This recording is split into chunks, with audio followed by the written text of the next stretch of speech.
ചന്ദ്രഗ്രഹണം നടന്ന ആ രാത്രി ഒരു ദിവ്യ വെളിച്ചത്തിന്റെ നിത്യതയിലേക്കാണ് അവസാനിച്ചത്. പിന്നീട് പെരുവത്ത് കടവന്റെ പല തലമുറകൾ ആ ദിവ്യ വെളിച്ചത്തെ അന്വേഷിച്ചിറങ്ങി. ആ ദിവ്യ വെളിച്ചം അപ്പോഴും അജ്ഞാതമായിരുന്നു.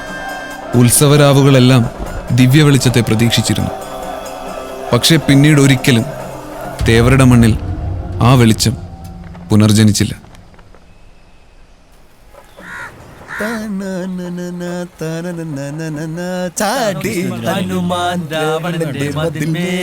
ജോസേ, ഞാൻ കുറെ നാളായി ചോദിക്കണം വിചാരിക്കുന്നു.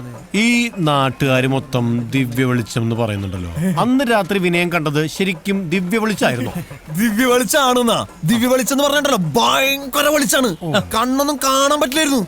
അത് ചെന്നിക്കുത്തല്ലേ? ചെന്നിക്കൊന്നും തന്നിട്ടല്ല. ഈ ദിവ്യ വെളിച്ചം എന്ന് പറഞ്ഞ സാധനം ശരിക്കും ഉണ്ടോ? പിന്നെ എത്ര നാളായി ശരിക്കും? ആ ദിവ്യ വെളിച്ചം. ഭഗവാന്റെ കാറ്.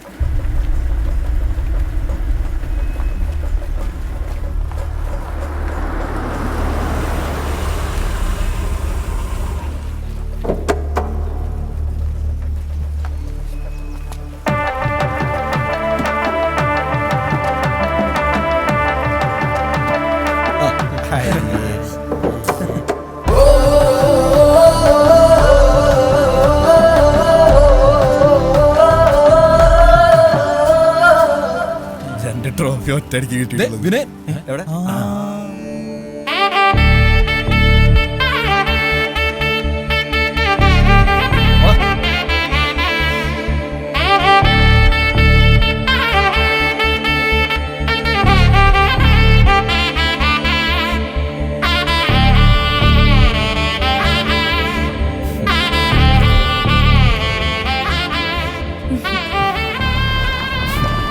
ബജരംഗ് ബിജു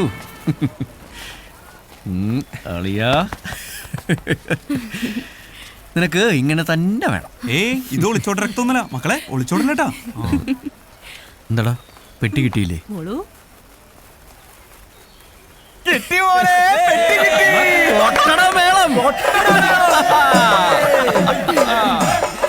ദിവ്യ വെളിച്ചം കണ്ട മഹാനെ.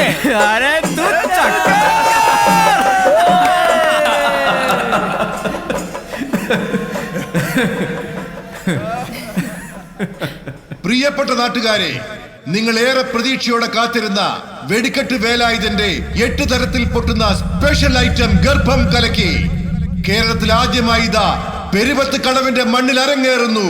നിങ്ങളെ അത്ഭുതത്തിലാഴ്ത്തുവാൻ വെടിക്കെട്ട് വേലായുധന്റെ ഏറ്റവും ആകർഷണീയമായ വെടിക്കെട്ട് നമ്പർ 8 തരത്തിൽ പൊട്ടുന്ന ഗർഭം കലക്കി. ഒരു പ്രത്യേക അറിയിപ്പ്: പൂരപ്പറമ്പിലുള്ള ഗർഭിണികൾ, കുട്ടികൾ, മനക്കെട്ടിയില്ലാത്തവർ ദയവായി പൂരപ്പറമ്പിൽ നിന്നും മാറി നിൽക്കണമെന്ന് വിനീതമായി അപേക്ഷിക്കുന്നു.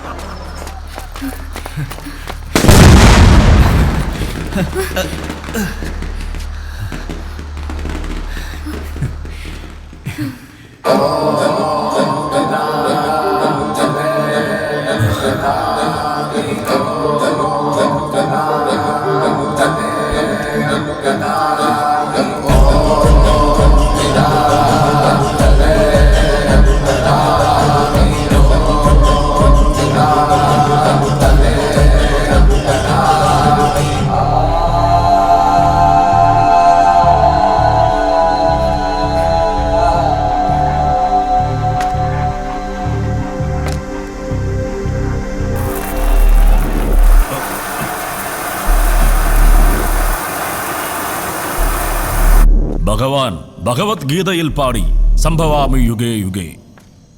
പക്ഷേ നിന്റെ കാര്യം ഈ ഭഗവാൻ തീരുമാനിക്കും.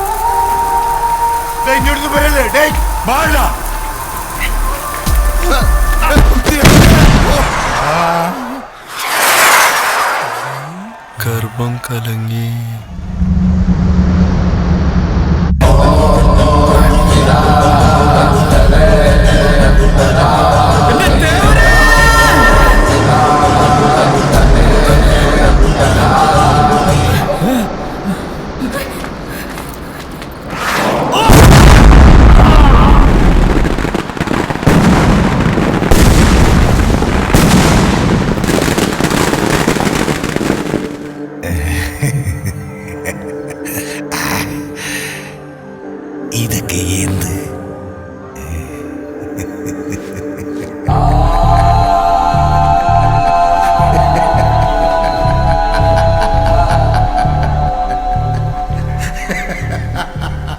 തേവർ വെടിക്കെട്ട് വേലായുധനായി വന്നതാണോ അതോ വെടിക്കെട്ട് വേലായുധൻ തേവരായി വന്നതാണോ എന്നറിയില്ല.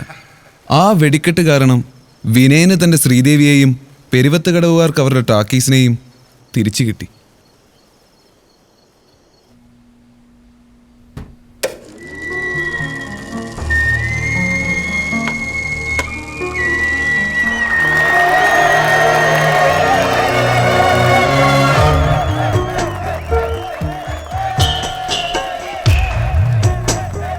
ഒരു രാജമല്ലി വിടരുന്ന പോലെ ഇതളെഴുതി മുന്നിലൊരു മുഖം.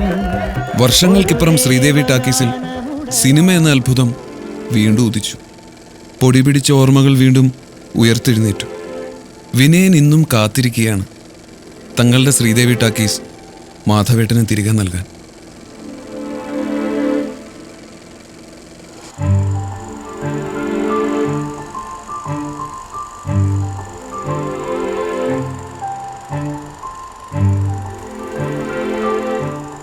ലോകചരിത്രത്തിൽ സിനിമയുടെ പ്രാധാന്യം അറിഞ്ഞിട്ടൊന്നുമല്ല മാധവൻ സിനിമയെ സ്നേഹിച്ചത്.